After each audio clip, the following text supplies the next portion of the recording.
evening, folks. My name is Jim Worthen. The show is Worthen One-on-One. A little explanation. The reason I look the way I do is while y'all were having fun at Christmas and New Year's, I was in and out of the hospital and extended care because I got a new hip.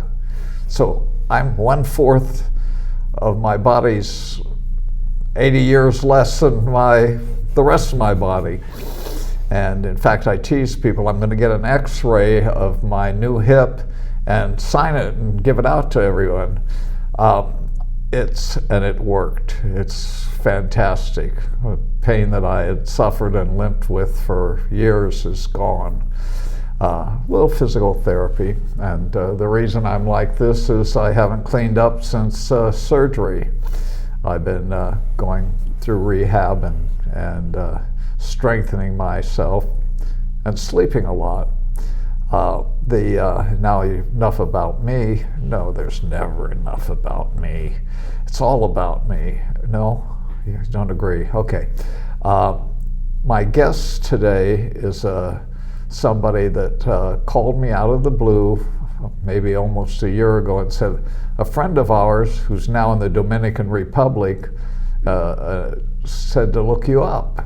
And he was an old kind of almost street person who I'd walked precincts with, and he was volunteer for conservatism and Republican candidates, and he told Cole to look me up. Now, Cole, you're going to have to listen carefully because he's got so much information that I'll have to go stop. But that's just, I've found him as a wonderful friend and source of information. Cole Lupoli. Italian. Italiano, va bene. Oh, I don't know about Italians, but okay. Cole, the topic that we picked was Young Republicans because you are part of a farming group of Young Republicans for the county of Santa Barbara, and you've been active in other, and we'll get into it, other community efforts. I want to go over those because there's a lot of cross-pollination, a lot of getting to know people broader in the community. As a Republican, we don't want to just exclude people. So I think where we should start, like I used to in olden days, with your biography. I say olden days because Arthur von Wiesenberg, Nipper, used to say, don't go through people's history, just get into the topics. Well, sometimes I do. But where were you born? So I was born in Long Island Jewish Memorial Hospital in New Hyde Park. I was born in Long Island Jewish Memorial Hospital in Long Island. So it's in New Hyde Park. I was actually born adjacent to John Gotti's child. John's kid was born, I think, on the 11th, and I was born on the 10th. So it was funny. My dad had a story where John was sitting in the room watching the kids with him. Teflon Don. Teflon Don. Yeah. Right. So what did your dad do and your mother do? Well, once they got married and decided they wanted to have children, my father said under no conditions can they be raised in New York. He grew up in Queens. My grandfather was an off-the-boat immigrant, went through Ellis Island, I believe, in 1907. First of his family of 9 children, Peter Albert Lupoli. That's your father? My grandfather. Okay. And his parents didn't speak English. They left with backpacks, if that, no shoes almost, and they left Italy, Piedemonte dell'Ife, through Naples, of which we do have quite the background in Naples, but he left from a small farming town in the hills with no intention of returning. And upon arrival, this is a true story, something that inspires me daily. Upon arrival, they saw the Statue of Liberty and the promise of freedom, and they changed Francis's first name to America. So Frances America Lupoli, she ended up serving Kennedy as a secretary. My great uncle was a paratrooper in World War II, escaped the camps. My other great uncle, Ray, was a detective in the NYPD for 30 years.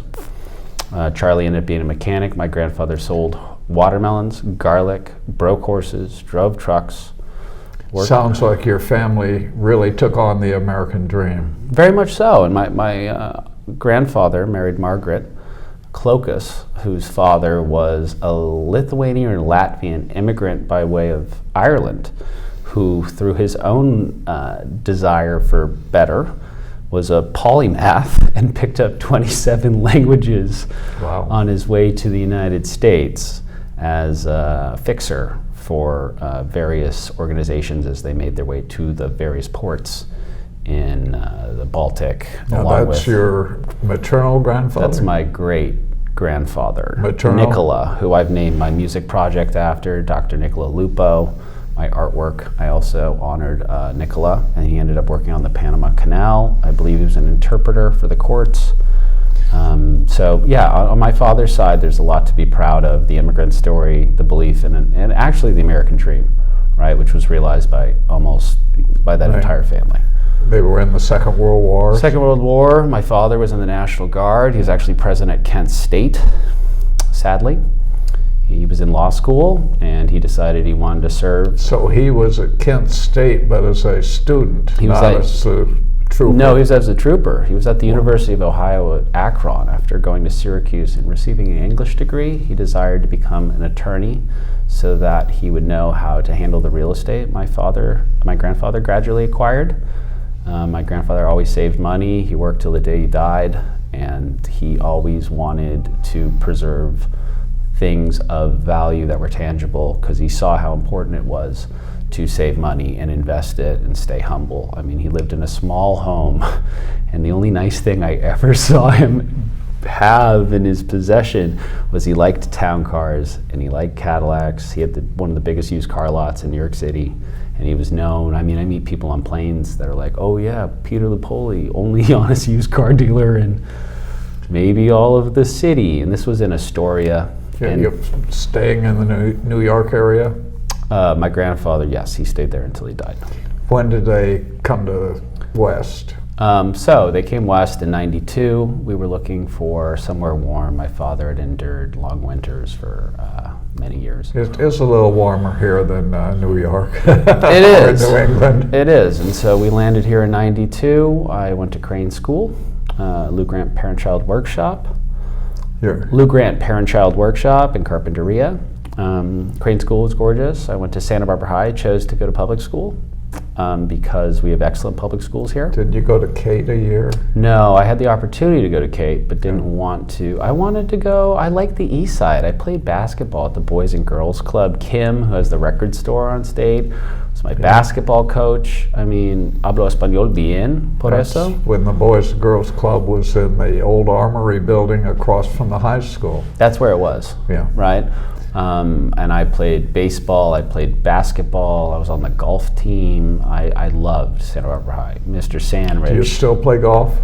Of course. I'm not very good, but I can tag along and hang out. Who was it that said, golf is the only thing that can ruin a long walk? That's true. That's true. I think that was...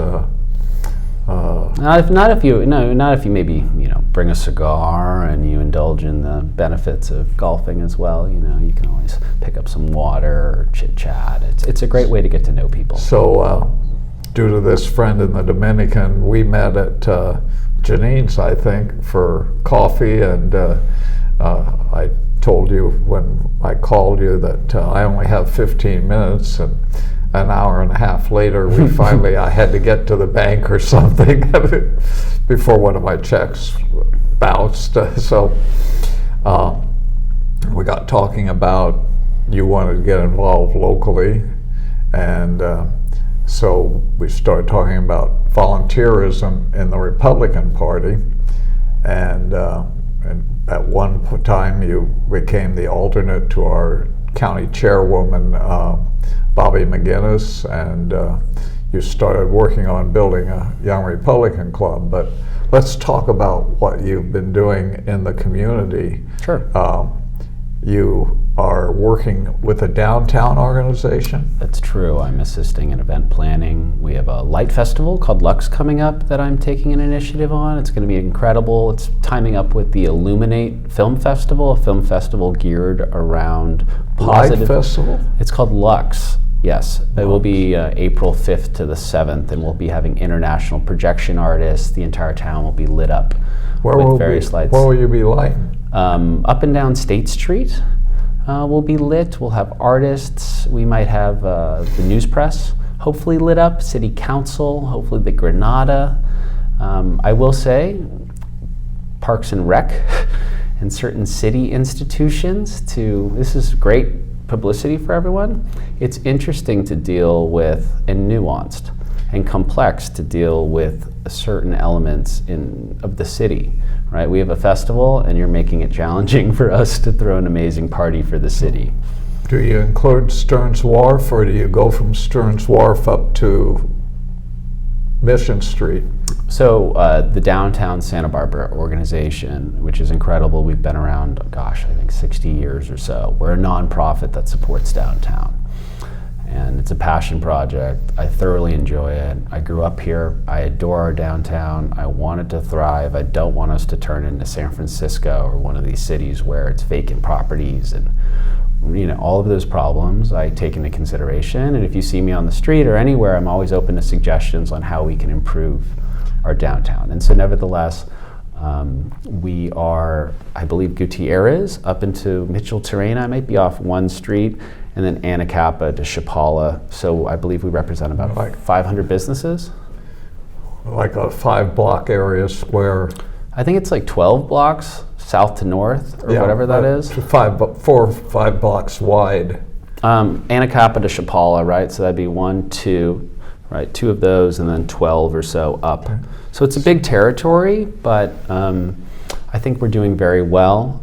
I've only been on the team for about maybe 7 or 8 months, but we've done incredible things, and we're looking to do more and more. So tell us about this Luz, right? Spanish for light. Yeah. And so it'll be a 3-day celebration. We're raising money for causes centered around light, whether that's electricity for people in our own hometown or our nation or internationally. We're uniting around various causes, and we want to put Santa Barbara on the map for light art as the festival in, say, Tokyo or Kyoto or Lyon or Cincinnati or San Francisco. We want people, when they think of light festivals, to include us in that gorgeous list of fantastic celebrations. So that's helping brand Santa Barbara away from some of the negative things that have been happening with the infill and taller buildings and that situation. Well, I think it's multifaceted, right? So we have the film festival, which attracts about 100,000 people, 75,000 people. So this will lead up to the film festival? This will be after the film festival. After. We have Solstice, right, which brings about 75,000, 100,000 people. We have Fiesta, about 100,000 people. Yeah. And we want to have about 100,000 people, and it makes sense. Because Cincinnati gets 2.5 million people there. It costs something like $3 million, of which Ford and Jaguar, all these big companies, pay for it. And we could bring $50 million to our town in 3 days. Are you having any problem with the city planners and the city? They're great people. I've enjoyed working with each and every one of them. I think, look, certain systems, given the way that they are structured, the hierarchy, the incentives, I don't know if they're aligned necessarily with optimizing our potential. I don't think it's a problem with the individuals themselves. I think it's the problem with any large bureaucracy, whether certain companies are optimized because they have shareholders and they have quarterly returns, they're heavily vetted, they're on the stock market. When you don't have those ramifications necessarily put at you every day, it becomes much more political, and creating change is much more tricky. Yeah, it's you were gone for a while, but Santa Barbara changed dramatically with the closure of State Street regarding the Christmas parade, regarding solstice parade, regarding the fiesta parade, and people who are involved in all that have adapted. I know the Cowboys hate having the fiesta parade on Cabrillo Boulevard. And it's quite dangerous getting the horses from way over at the bird refuge area, or Montecito, all the way back to where the horses are at the Western Museum. And but we're adapting and making things work. So is that the next project, or are you involved in the film festival too? I've been fortunate enough to be able to assist in a number of endeavors that I've always been hyper inclined towards participating in. I think that something that is different, I've found largely, between conservatives and maybe the left would be, and this is a hackneyed line, right? But when I see a fence in the woods, I wonder who put the fence there, especially if the hedges are nice, or there's any reason. I'm not going to immediately throw something away and burn it down because maybe someone likes it, and then I'll inspect it, and if it's well made, I'll inquire as to who built it and why. And with the parades and all this stuff, like East Beach Grill, I don't know if you recall that. I used to go there for pancakes with my family once a week or twice a week, and play on the swings and go to the beach and play beach volleyball. There was an institution. A Latin fellow took it over. His kids worked there. It sounded like the garages my father worked at. And City Council let him stay, and then Parks and Rec raised his rent by like an incredible amount. He had to leave, right? And now we have an LA kind of vibe there. I'm not against it, but there's things that make our city incredible. They are the people that have been here. They are the institutions. And so I'm just saying, I believe that everything is fundamentally, nothing is fixed. Everything is dynamic.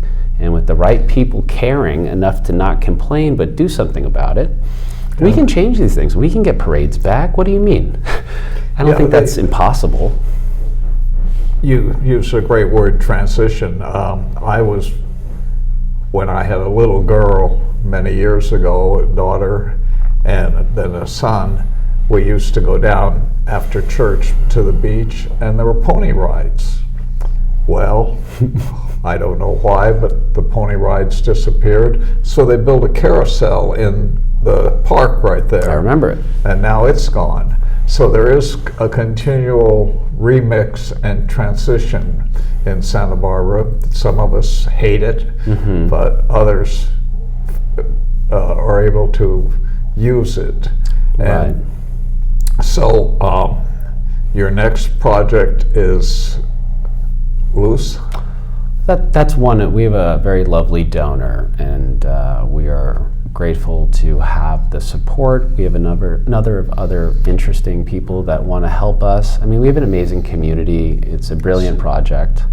So these will help brand Santa Barbara in other ways. Absolutely. But also, will it provide, as the Mercados did at Fiesta, a way for nonprofits to get involved and make money and get their people involved? Absolutely. And Cole at downtownsantabarbara.org if you want to participate in any way or Say assist again. us. Cole, C-O-L-E. You're so soft-spoken. At downtownsantabarbara.org. I'm always open to partnering any good cause. If you're raising money for anything positive, right, and helping people locally. I mean, let me get around to something else that I think is very relevant with the Young Republicans. We have 3 initiatives that we're pursuing as a group, because you have to have goals. Everything's possible, I think, but you have to be very select about what you're going to strategically assist in. Yeah, there's only so much time. Right. And so I believe this first year or two, this is a 5-year plan. I've spoken with Bobby McGinnis. I've outlined it to as many people as possible so we can get the help we need. The Mental Wellness Center in Santa Barbara, I volunteered for quite a period of time, canvassing, assisting there, just to get a feel for who's on the street. And it's something I think everyone deserves a home if they can help it. I believe we should help the people in the shelters. I'm all about it. I work in a capacity with my company Mindful Sherpa, where I help people that have mental health struggles, drug addiction struggles. It was because I was president of my fraternity at Cornell, where I learned how to take a guy under my wing and hopefully get him a little bit of help, happiness, whatever it is. But let me get to this. It's that there are veterans on our street. There are guys that were in Basra, running down the road, getting IEDs, not complaining. And yes, they came home, their wife left them, they lost their house, and now they're strung out, or they're not, and just can't get help, right? We're going to identify who they are and figure out how to help them. Number one. So that's the homeless that Homeless are veterans. in need of help. Whatever that is. If you need to go to the methadone clinic, if you need to go to the doctor's office, if you want a shelter, we can talk to the churches. We can raise money for you. Is there still a methadone clinic? I think there are, right? Yeah. And I'm not in favor of that, but I'm just saying, look, fentanyl kills. It's coming from Mexico via China. It's wrong that we get all this poison in our city. I could tell you, the people I know personally that have passed from it, it is a sickness and a crime that this is being allowed in our city. These types of substances, it's instant death. And so we're gonna help you. It doesn't matter what it is, homeless veterans and families living out of their cars in our county. And we'll partner with whomever, number one. Number two, which I think is very important, public schools. I went to public schools, right? I don't know who the superintendent is. I believe it's Hilda. She's nice. I like the schools. I haven't met her personally. I hear very nice things. I think it's very important that we have incredible teachers, right? California is something like 48th in the country, despite our, whatever, Gavin Newsom said $216 billion. Okay, Gavin. Let's do something with that. Our teachers at Santa Barbara High can personally guarantee they are excellent, but they're not necessarily as motivated as they could be. These teachers' unions, I'm not sure how they work, but let's incentivize teachers through the various ways we can. Something I think would be valuable to implement, and I will do this any way possible. If you're an administrator and you have not taught class in the last 5 to 10 years, word on the street is that classes have changed. Students have phones, students have vapes, students have cannabis in these things you can't smell. There's social media 24/7. It's just a different environment. You have ChatGPT, so you can just cheat. You gotta be up with the times and you gotta empathize, and I'm not saying you enforce it, but you should be in the classroom as well. I've never met someone, it's like someone going to a company, or you go work at Goldman Sachs, but you've only, I don't know, baled hay, which I've done. You probably don't know how to be the head of private equity at Goldman Sachs of their international real estate portion if you were like a social media influencer with a food channel, right? You might make great hamburgers, but you won't know how to run 20,000 people. At least for the first maybe 5 to 10 years. It might take time to figure it out. And talking about education, as you observe it, do you think that perhaps the administrators, I always wondered, an excellent male teacher in elementary school, 5 or 6 years he was an administrator in an upper level school. He wasn't in the classroom anymore. Right. And do you think that the schools have become bureaucratized and aren't teaching reading, writing, and arithmetic? And I think every student learns differently. I think one of the most important things is learning how to learn and utilizing your time, right? You have to be efficient. I think everyone deserves the opportunity to be able to read and write well. Diction is syntax, the way in which you understand how to speak. Communication is imperative. Right? It's the way we communicate. And if you came here speaking Spanish, fantastic. Hablo español bien. Podemos hablar sobre todo lo que quieres. No importa nada de dónde viene. I said, it doesn't matter where you come from. Let's make sure you learn the language of the country. It's not the, oh, look, there's many languages. My grandfather showed up speaking only Italian. Right? His parents, I don't think, ever learned English. My father didn't speak Italian for that reason.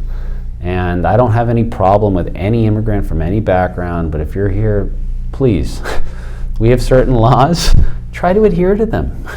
I'm not for putting people in prison indefinitely, but this is a great place. If you come here, you're a guest until you have citizenship, but it's something you should want. And it's something we can get you. I would guess you're for immersion rather than dual language, teaching people like in Vietnamese or Spanish, and then maybe teaching them English.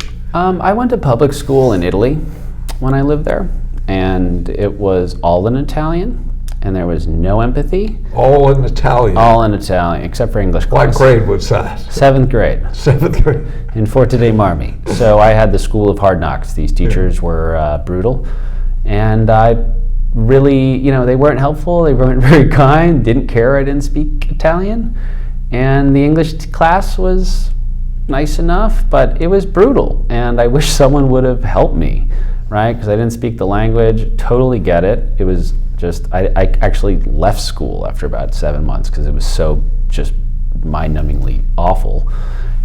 Nevertheless, what I'm getting at is, I think Spanish is a great language. I think every language is fascinating. My Italian's quite good, my Spanish is good because I travel, and it's great to know how to say, hello, how are you doing? Nice to meet you, thank you. Comes in handy. You get nicer things, right? You get to go to the cool beach instead of the beach everyone goes to. It opens doors. So I'm not against teaching someone in Spanish. So you forgive me for still learning English. Well, I'm working on it too, right? Yeah. I'm always trying to improve my verbiage. But anyways, I think what I would do is, you teach them in Spanish if they don't know English, but on the side, you give them after school programs, you incentivize them in any way possible. I don't know many people that actively don't want to know English. Typically, you don't have the time, you have a family, and it's just not part of your interest, because also you feel afraid too, right? You got to put yourself out there to learn a language. My father, my mom, it's harder when you get older for some reason. I don't know why, to pick up a language. Well, there's studies that have gone back almost 30 years that Hispanic parents say, teach them English, we'll teach them Spanish at home. Mm-hmm. I agree. Yeah. Typically that tends to be the case. But look, our community is largely, there's, Santa Barbara High is like 70% Latino or something, right? These are important people in our city. Many have been here for generations, far longer than I. And Spanish was the language of this country, this state. We have a history. So I'm all open to, various languages. But if you want to be successful, typically in business or in really any aspect of life, English will definitely come in handy. You don't want to isolate yourself and live an insular existence. Maybe you do, but the world's quite big, right? And the second you go to North Dakota or something, they're not going to speak Spanish, and it's going to be more challenging. So let's give you and those are free courses, right? This isn't like a charge thing. There's many opportunities to learn English. Yeah. So, leaving education, I think you have a moderately conservative but creative view of education, meaning people need to know the basics, but there's a lot of nuances that people can be involved in. How about small businesses? Well, I think it takes a lot of guts to wager on yourself, right? How much capital does it cost to start a brick and mortar in Santa Barbara? Let's think about rent. Okay, State Street. How much a month is that? How long does your lease have to be? Right? What are you selling? Will you get shut down the next time COVID number 10 comes out? COVID QPR? There's just so many variables, right? And are you taking out a loan? Have you saved the money? Do you have investors? Do you have skin in it? There's so many factors, right? And I think with the internet, I think with all of the elements that make our modern society great, we also have players like Amazon, right? Which is not good for small businesses. Typically people are too lazy to spend 10 minutes to drive to a store where the guy knows your name. And they'd rather buy garbage from wherever online. You can get the same stuff, but I'd rather not support Jeff Bezos personally. I'd rather support our local businesses, and I do. I do not buy off Amazon unless it's a book and I need it immediately. They became such a serious problem over the holidays, I had time to study while I couldn't be involved in the holidays. The returns on what people were able to buy online were like 20%, to the point that Amazon and the vendors were saying there's a 10% reboxing, or Right. 20%, because it's not the same as going into the local store and trying it on. I know people who shop and they go in and try the stuff on and then order it online, which I think is a terrible thing to, use the merchant's time and their clothes or their product and then go home and order it online. I'll be honest, I have done this, but it's also, I haven't always made a ton of money, and sometimes saving the extra $50, I buy things there. It's not like I do that all the time, but I'll be honest, I have done that, but in the last number of years, after having a business online actually, and realizing how Amazon is a cartel, right? They are not inclined towards the small business, the costs to keep that up and keep the supply there. It's not business friendly. And then you have Wish, which is all stuff from China. There's all these competitors, and frankly, that's another initiative. We can't do that here, but I will happily pay a surcharge of 25% extra to buy something American made, no matter what it is. Man, because they're better made. They're better made, like Black Rifle Coffee. There's all these great brands. And I've been to China. I saw it firsthand. I went to Shanghai and Beijing. To be even a business partner there, you got to sign the dotted line and join the party. You have to say I support Xi till death. I want nothing to do. I told my father that. We have an app company, my father and I. I said, I won't do business with China. They can copy us, rip us off. Don't care. I will never do business with the Communist Party. So let's... Sorry to be grim, but No. I'm real. I'm serious about it. Let's talk about the upcoming Loose and Film Festival and Sure. downtown, and then we'll get into our political. Okay. Who the hell are young Republicans? There are a lot of. I don't know. I only know when I look in the mirror. I see myself, and I'm like, I think I'm a Republican. Gosh, I don't like Biden. We can go into that.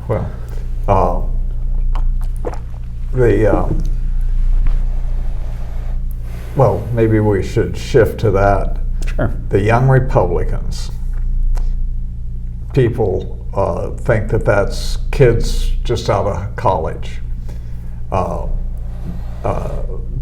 The Junior Chamber of Commerce, I don't know how big it is today, was very active of young business people, attorneys, and their membership was from 18 to 40. Now, is that the model that the young Republicans have?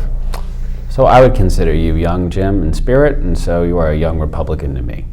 But nevertheless, if we're going to go by the official line, young is 18 to 40. That allows you to be a part of the institution of young Republicans, the California Young Republicans. And our meetings, anyone can come. Yeah. We have events, they're online. You can find us on Instagram in probably about 2 weeks. You can check out our website, santabarbaraYR.com. But if you're a liberal, if you're anyone, if you want to come to our meeting, you can probably get free drinks. Ideas. Tell me what you're thinking. I would love to think that every day I learn something. If you give me good evidence as to why I'm wrong, I'll change my opinion. I'm not trying to be right here. I just see things I don't agree with for reasons we can go into, and I go, well, that's not optimizing our city, right? We have good people here. I don't think anyone's evil. I don't think there's right and wrong. I think there's shades of gray. There's things I fundamentally disagree with for certain reasons. But you have to have, look, I'd like to think of myself, Jordan Peterson's a hero of mine, right? You have to have faith, conviction, principles, a hierarchy of beliefs. Ben Shapiro says it well. I could go down the laundry list of people I find to be, and I don't agree with everything these people say. Ben Shapiro, when you were a kid, Rush Limbaugh, Yeah, Rush Limbaugh, well, Ronald Reagan, Teddy Roosevelt, Winston Churchill, Alexander the Great for certain reasons, Hannibal, Napoleon. I mean, look, anyone that did, look, Napoleon created his own calendar, which was kind of brilliant. He was a young guy from Corsica, right? He was a very, very, very loyal soldier. He worked his way up. Eisenhower, brilliant. The military-industrial complex, he left and said that is something to be aware of. Look, I think every president does something good. Jimmy Carter, I guess, grew peanuts and worked at Emory. I heard he was a tough son of a gun, too. Hunter S. Thompson said he was incredibly, tough in a way. So if you become president, there has to be something good about you. It's a unique club. I could tell you what I like about each of the, Bobby Kennedy, right? Great guy, I hear. I liked certain things he did. If you like a bootlegger gangster family, right? Tough Irish, all that. Yeah, the Kennedys are interesting. My father voted for JFK as he was probably 18, 19, last time he voted Democrat. He always used to tell me that. Last time I ever voted Democrat. I said, why? And he went into it, right? He said, look what happened. We got into Cuba, right? Bay of Pigs, lost. How is that humanly possible? How did you lose the Bay of Pigs? And you let the Soviets put stuff in Cuba? They're far away. You weren't manning the water? It just blows my mind how incompetent certain people are. The Bay of Pigs, of course, was an operation of Cuban refugees to retake it from Castro, and they had landing craft, airplanes, 5,000 men, but when Castro met them on the beaches with tanks, he defeated them. And there's an old joke in conservative circles. Jackie Kennedy, 2 weeks later, went to the closet to get out a dark suit for her husband, and JFK, she said, there's a note in here, John, does it mean anything? And he said, well, read it to me. And she said, air cover for the Bay of Pigs. Well, what I think of, it's like, look, Teddy Roosevelt, right, who was in the Porcellian at Harvard. He's a fraternity brother of ours, Teddy Roosevelt, and an Alpha Delta Phi at Cornell. We had to memorize pretty much his speech, and his speech was a paper he wrote. He's a brilliant author, prize fighter. You know what I mean? He was just tough and explorer. It said the duties and obligations of an educated individual, right? And he was a different Roosevelt than FDR. Oh yeah. FDR didn't even get into the Porcellian. They said, Teddy Roosevelt wrote a letter saying, I don't want him. He is not one of us. He's the silver spooned version. We go hunting, we go fishing, put us in a desert and we'll thrive. That guy is not one of us. That says a lot. I'm not going to say, look, FDR, I like the vision that he had with certain things, and I think there's many valuable qualities to him, and maybe his shorthand. But anyways, I just... Some of these people you mentioned had great challenges in their childhood. Teddy Roosevelt was asthmatic and almost died. His mother, in fact, took him to Europe for 6 months to get him into fresh air, traveling around Europe. And many of the people you mentioned, John Kennedy had health problems. Didn't he have, what's it called, Huntington's? Or he had some sort of pretty awful condition. Yeah, nymphomania. That too. Well, that was another reason too, right? Joe DiMaggio, one of my heroes, Yankees' favorite team ever. Babe Ruth, Mickey Mantle. Mickey Mantle was my role model growing up as far as baseball. Mickey Mantle. You racist. Why are you? Willie Mays. Oh, okay. I have a signed baseball. It's actually Mickey Mantle, Willie Mays, Duke Snider, one ball. That was my favorite item as a child. I got it in Vegas. I saved my money and bought it, right? All my heroes. Willie Mays like this, running out. Basket catch.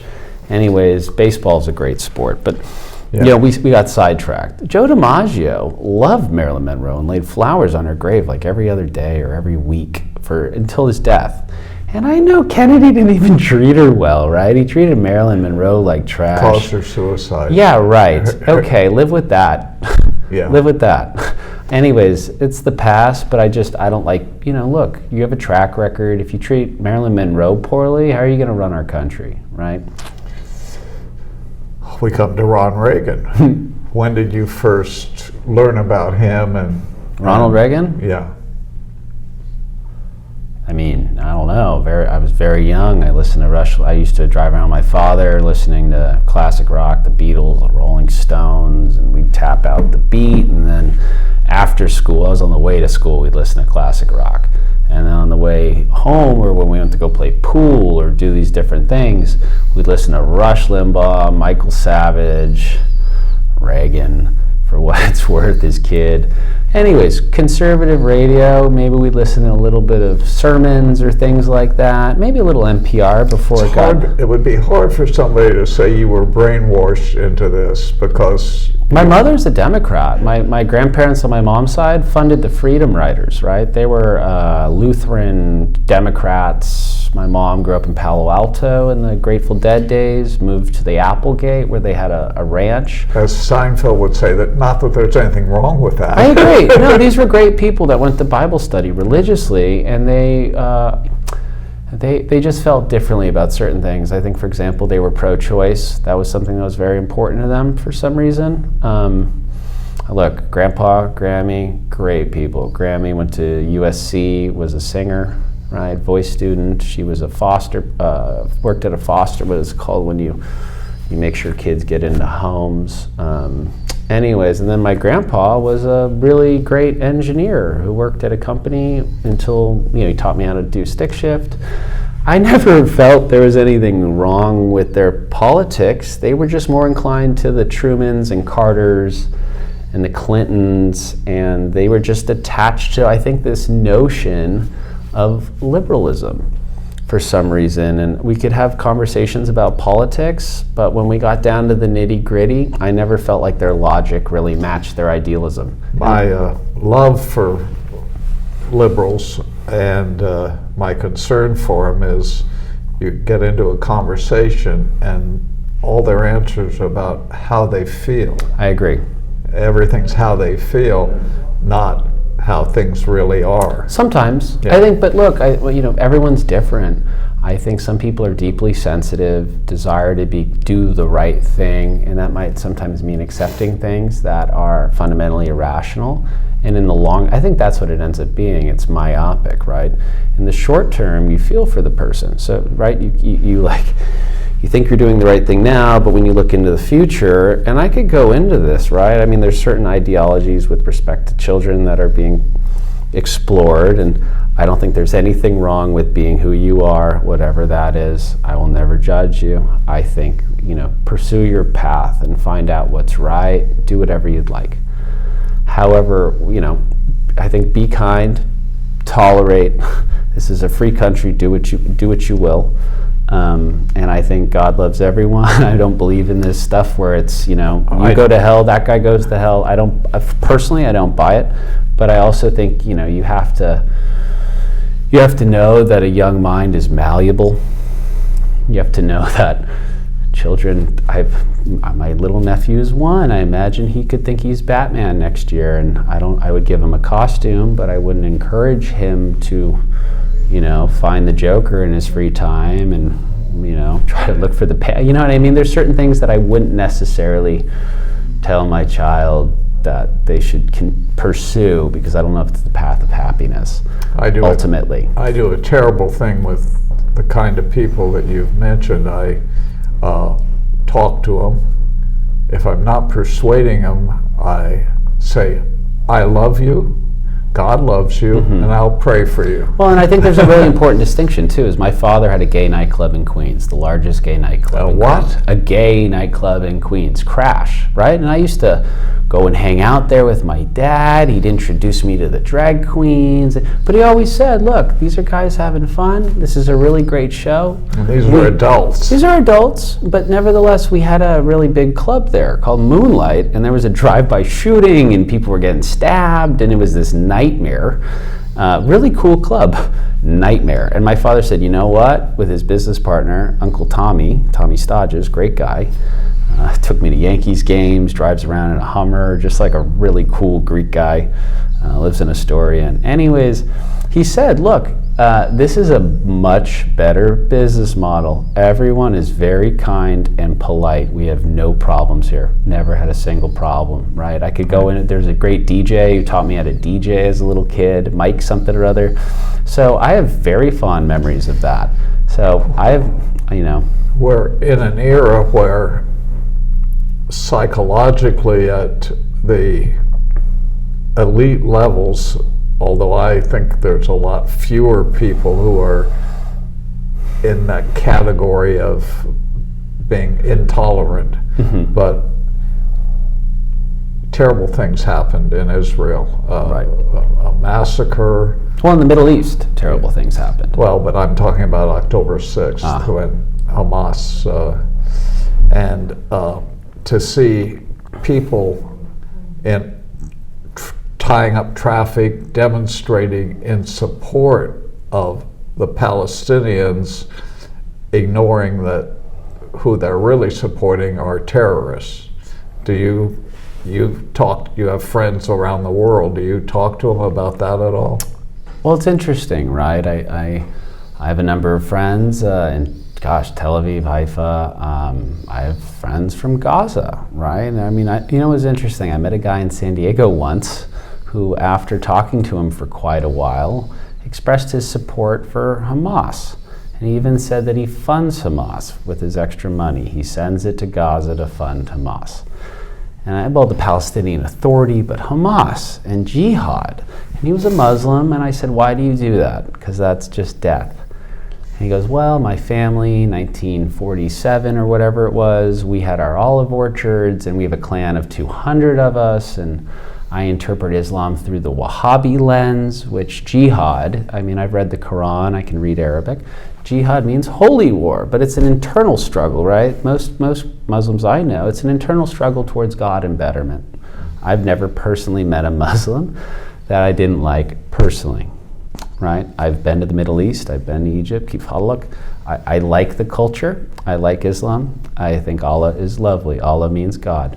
But I also think that, look, every religion and faith ends up getting corrupted by man in some sense.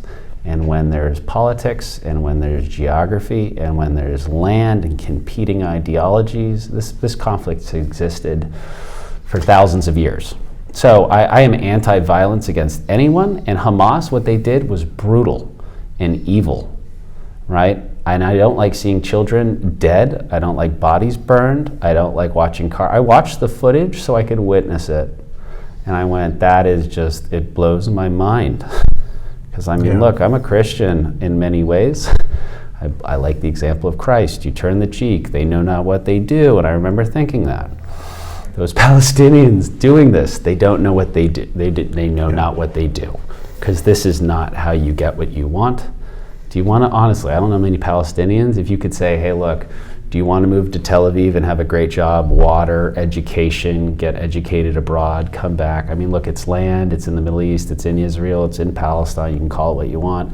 It's land in a great area. Those are holy places to me in most of the world, right? I don't want to see children crying and their homes destroyed. I don't want death on either side. Unfortunately, what happens is, how are you going to root out Hamas? The second you kill someone's family or anyone in their family dies, everyone's affected. One bomb, one city, everyone's affected, and they remember it. And they get bitter and revengeful, and it just turns into this nightmare. So yes, look, I learned some Hebrew. I have Hebrew friends. I like the Torah. I love my Islamic friends too. And I personally don't live there. I've never been to Israel. I've never been to Palestine. So I don't have a dog in it. But look, I think it's easy for someone to determine what is right and wrong. I'm not pro what's going on at Harvard or any of that nonsense. People always, when I have these shows, would get to end of it, they say,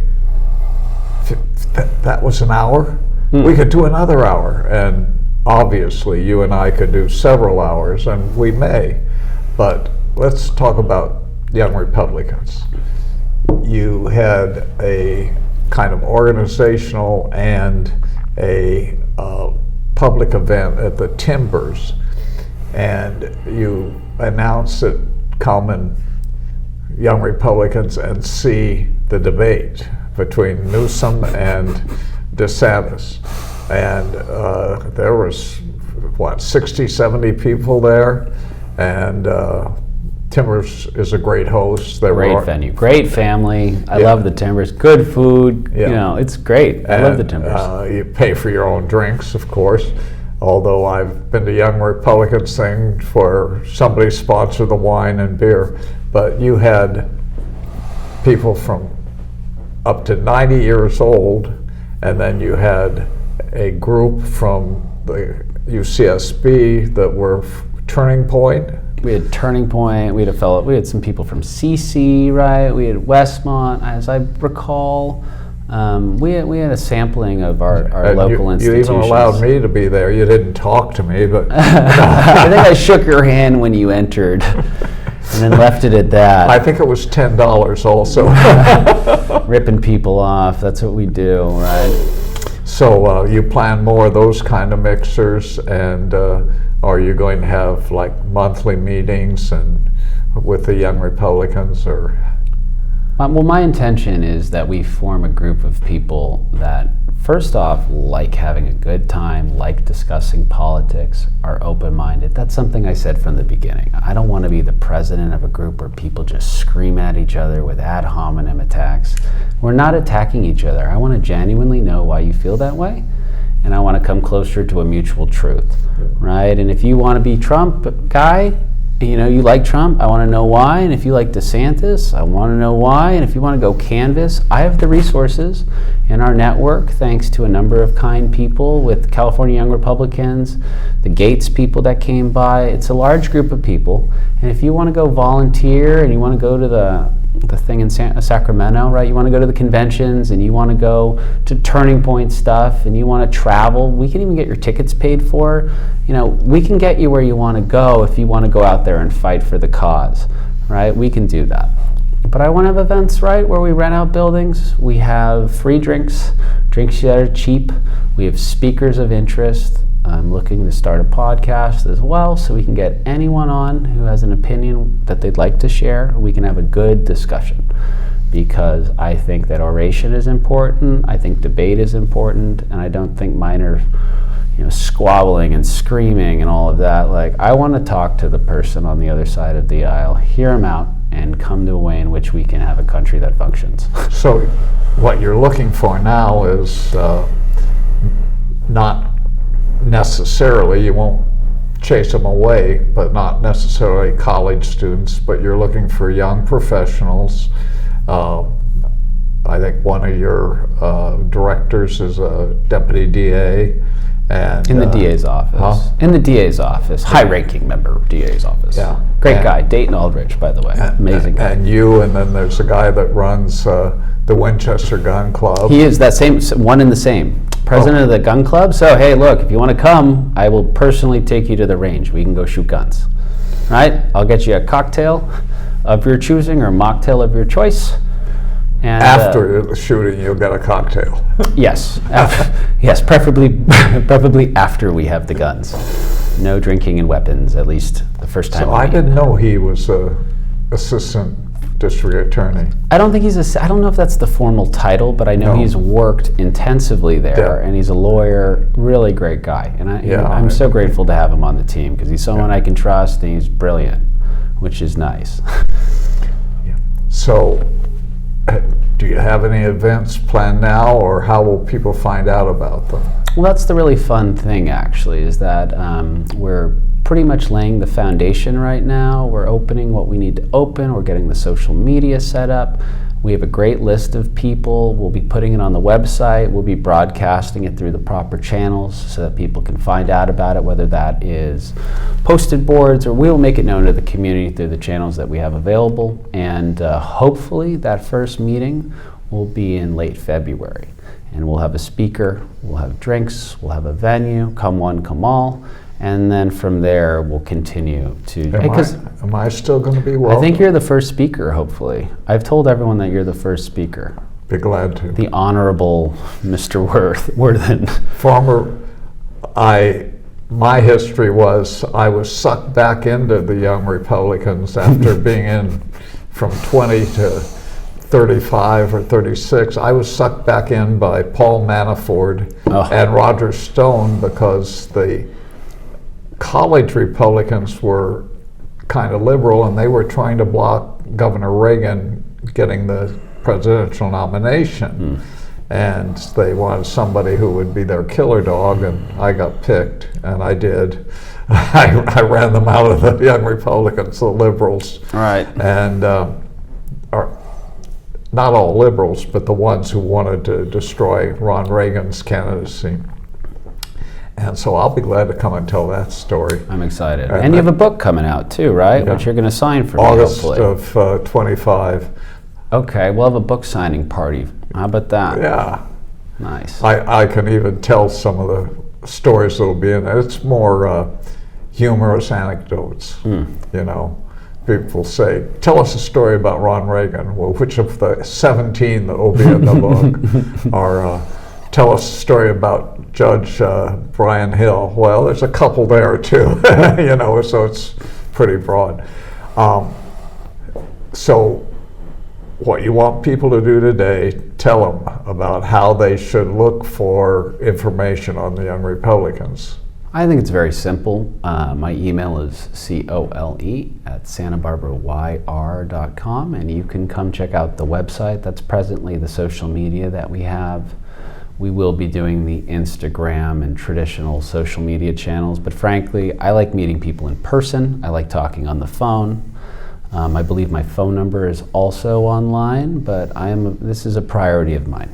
And so, give me a call, give me an email, let's meet up and chat, no matter what role you have here in Santa Barbara or otherwise. I'm available in this capacity to do things in the city to the best of my ability.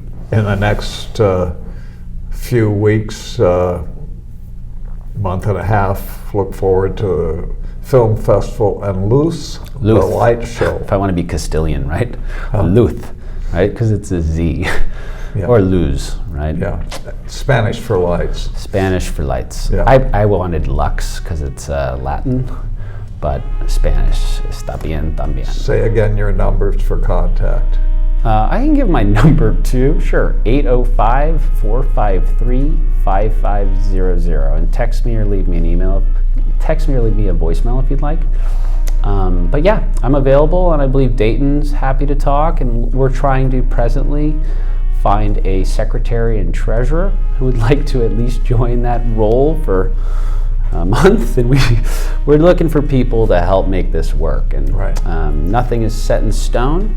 As far as you don't have to show up at every meeting, nothing's required. We just are looking to build a team of people that like having fun, and if you